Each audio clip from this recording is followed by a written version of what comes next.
Lahore high court के फैसले के खिलाफ पीटीआई की अपील पर सुप्रीम कोर्ट में समाअत जारी है। चीफ जस्टिस की सरबराही में 3 रुकनी बेंच पीटीआई की अपील पर समाअत कर रहा है।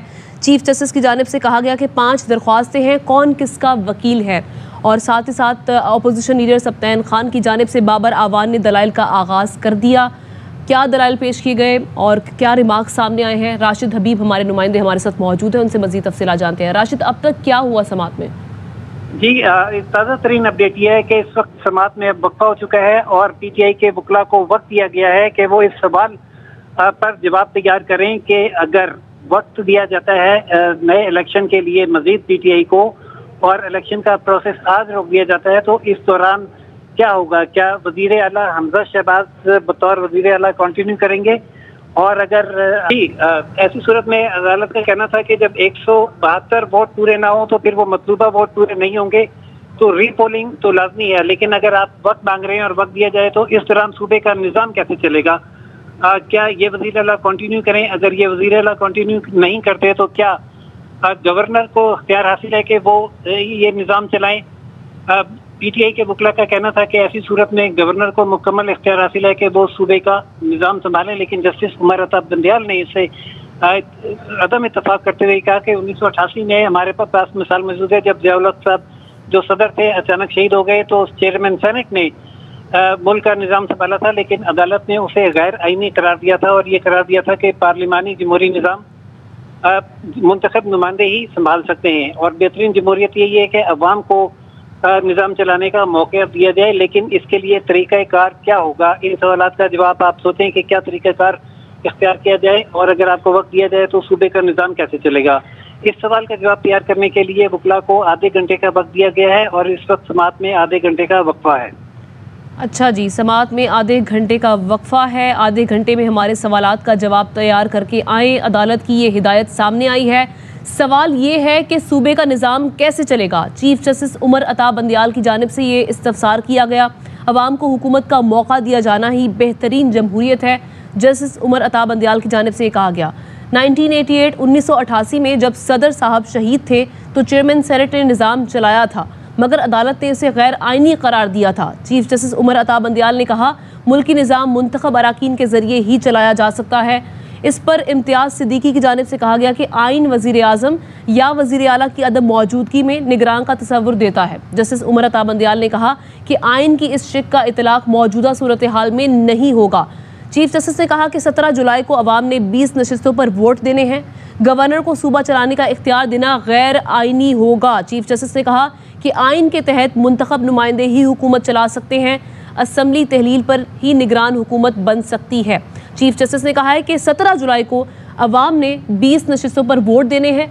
गवर्नर को सूबा चलाने का इख्तियार देना गैर आइनी होगा। उन्होंने कहा कि आइन के तहत मुंतखब नुमाइंदे ही हुकूमत चला सकते हैं, जिस पर फैसल चौधरी पीटीआई के वकील उनकी जानिब से कहा गया कि ऐवान में किसी के पास अक्सरियत नहीं है।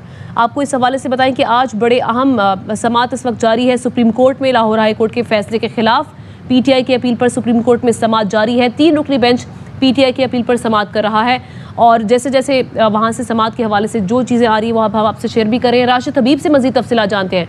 राशिद, ये कहिएगा क्या रिमार्क्स अहम रिमार्क्स सामने आए चीफ जस्टिस की जानिब से? चीफ जस्टिस का कहना यह कि उन्हें वो इस बात पर तो कायल हो गए हैं कि वक्त कम है और वक्त मिलना चाहिए, लेकिन जो उनके ज़हन में सवाल है वो ये है कि जब अगर 172 वोट पूरे नहीं होते तो आईनी तौर पर यकीनन वज़ीर आला कंटिन्यू तो नहीं कर सकते। ये कहना था जस्टिस एजाजुल हसन का, लेकिन इस सूरत में जो री इलेक्शन होने तक वक्फा होगा उस दौरान सूबे का निज़ाम कैसे चलेगा?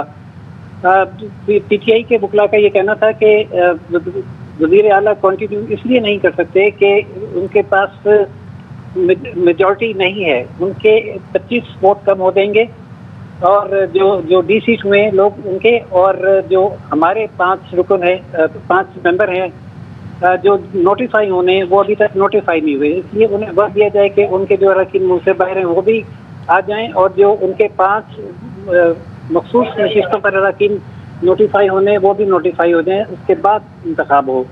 क्योंकि 172 का फिगर जो अगर वज़ीर आला हमजा शहबाज शरीफ हासिल करते भी हैं तो वो उनकी वज़ारत आला के लिए मेजॉरिटी तस्वर नहीं होगी।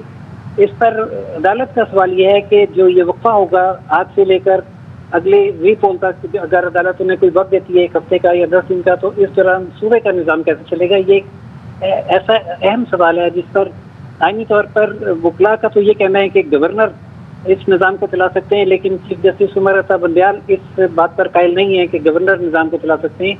और निगरान सेटअप का तस्वर जो है वो उस सूरत में है कि जब पहली हुकूमत जो कायम थी वो ख़त्म हुई हो और वो उसने निगरान हुकूमत कायम बनाई हो, तो इस आइन की शिक का इतलाक भी मौजूदा सूरत हाल में नहीं होता। मौजूदा सूरत हाल में क्या तरीक़ेकार इख्तियार किया जाए, ये सोचने के लिए वक्त दिया गया है PTI के वकला को। अदालत ने यह भी पूछा कि दूसरी जानिब से कोई वकील यहाँ मौजूद है तो बताया गया कि क्योंकि दूसरे फरीक को नोटिस नहीं हुआ है, इसलिए दूसरी जानिब से यहाँ कोई मौजूद नहीं है। बहरहाल आधे घंटे के बाद दोबारा समाअत होगी और वकला चीफ जस्टिस के सवाल का जवाब तसल्ली बख्श जवाब दे सके तो उन्हें वक्त मिलने का भी इम्कान है।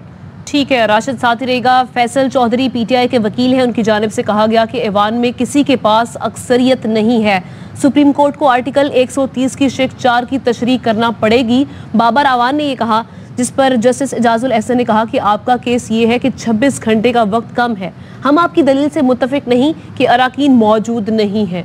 जस्टिस एजाजुल एहसन ने कहा कि वोटिंग के दौरान तो अराकीन असम्बली से भी उठकर अराकीन जो हैं वो असम्बली से उठकर चले जाते हैं।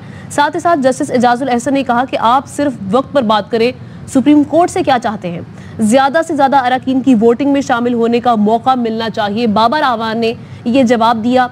चीफ जस्टिस ने कहा कि हम तहरीक इंसाफ की परेशानी से वाकिफ़ हैं, ऐवान में किसी के पास अक्सरियत नहीं है। वकील फैसल चौधरी की जानिब से ये दलाइल पेश किए गए। उन्होंने कहा कि वज़ीर आला मुस्ताफ़ी हो जाए तो इलेक्शन गवर्नर ही सूबा चला सकता है, जब तक इलेक्शन ना हो। चीफ जस्टिस ने कहा कि मैं नहीं समझता कि सूबे को वज़ीर आला के बगैर रखा जाए, अवाम खुद फैसला करे तो जमहूरियत ज़्यादा बेहतर चल सकती है। तैयारी करें, आप अपना दिफा करें। चीफ जस्टिस का PTI से मुकालमा, ये खबर सामने आ रही है। तो आपको बताएं कि इस वक्त समाअत में आधे घंटे का वक्फा लिया गया है। आधे घंटे में हमारे सवालात का जवाब तैयार करके आए, अदालत की जानिब से ये हिदायत दी गई है। राशिद हबीब से एक बार फिर बात करते हैं। राशिद, बताइएगा अब तक समाअत में ओवरऑल क्या हुआ और किस जानिब जा रहा है, आपको क्या लगता है? जी, ओवरऑल समाअत का जब आगाज हुआ तो डॉक्टर बाबर अवान पेश हुए और उन्होंने बताया कि वो एक दरख्वास्तदार पटिशनर सत्तैन की जानिब से पेश हो रहे हैं, जबकि लाहौर से अमीर सदीकी साहब ने बताया कि वो एक और पटिशनर की जानिब से हैं। तो अदालत ने कहा कि हम आप सबको पटिशनर के लिए एक वकील को सुन लेते हैं, वरना फिर इस तरह होगा कि कुछ पटिशनर के हवाले से यहाँ वकील मौजूद नहीं है तो उनकी नुमाइंदगी नहीं होगी। बाबर अवान ने अपने दलाइल का आगाज करते हुए कल का अदालत का फैसला पढ़कर सुनाया, जिस पर जस्टिस एजाजुल एहसन ने कहा कि आपका मौक़िफ़ जो है अदालत में वो दरख्वास्त में वो ये है कि आपको कम वक्त दिया गया और ये आपने अपनी पिटीशन में नहीं लिखा। जस्टिस ठीक है राशिद, इस हवाले से आपसे अपडेट्स लेते रहेंगे। शुक्रिया भी आपका। अहम तरीन खबरें अब एक क्लिक की दूरी पर, आपके पसंदीदा टॉक शोज हों या अहम मुल्की या गैर मुल्की शख्सियात की न्यूज कॉन्फ्रेंसेस, हर लम्हा बाखबर रहने के लिए सब्सक्राइब करें हमारा YouTube चैनल। मौसम की सूरत हाल हो या खेल के मैदान से खबरें, अपने मोबाइल फोन से मुल्की और बैनुल-अक़वामी अहम खबरों तक रसाई के लिए डाउनलोड कीजिए मोबाइल ऐप। बावसूख ज़राए से मुसद्दिका खबरों, तज्ज़ियों और तबसरों से मुस्तफ़ीद होने के लिए विजिट कीजिए पाकिस्तान की सबसे बड़ी न्यूज वेबसाइट www.arYnews.tv। इन सब के अलावा पाकिस्तान का सबसे बड़ा फेसबुक पेज हो, सबसे बड़ा न्यूज इंस्टाग्राम अकाउंट या फिर ट्विटर, ARY न्यूज पहुंचा रहा है खबरें सबसे पहले आप तक, ताकि आप रहें हर लम्हा बाखबर।